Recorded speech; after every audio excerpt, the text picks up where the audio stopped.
It's often after times of great blessing that the devil will come with wicked attacks.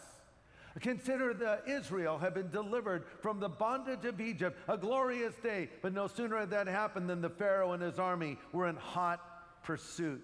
Or go and take the story of Paul, who received this vision of heaven, and then he spoke of the thorn that he had in the flesh.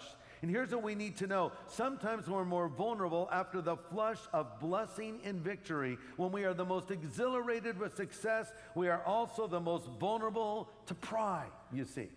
And that is why we're told in 1 Corinthians 10:12, let him that thinks he stands take heed lest he fall. Or a more literal translation, therefore let the man who imagines himself to be standing so securely see to it lest he fall, and he can avoid falling.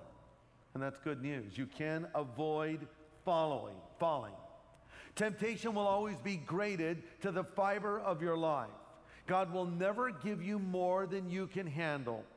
And one passage that every believer ought to commit to memory is 1 Corinthians 10:13 that says, there is no temptation taking you, but such as is common to man. And God, who is faithful, will not allow you to be tempted above what you are able, but will with the temptation make a way of escape that you may be able to bear it. And you can stop and look at people in the Bible who seem to be strong in certain areas and yet fell. For instance, when you think of Moses, you remember the fact that the Bible says he was the meekest man on the face of the earth. Yet it was pride and presumption that dealt him a serious blow as he took personal credit for what the Lord had done. Or take Samson, a man known for his feats of supernatural strength, but he was defeated because of some very natural desires. Or Elijah, who was known for his great bravery and courage, was paralyzed by fear.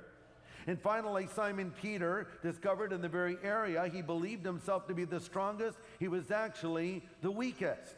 And so we need to keep our guard up, you see.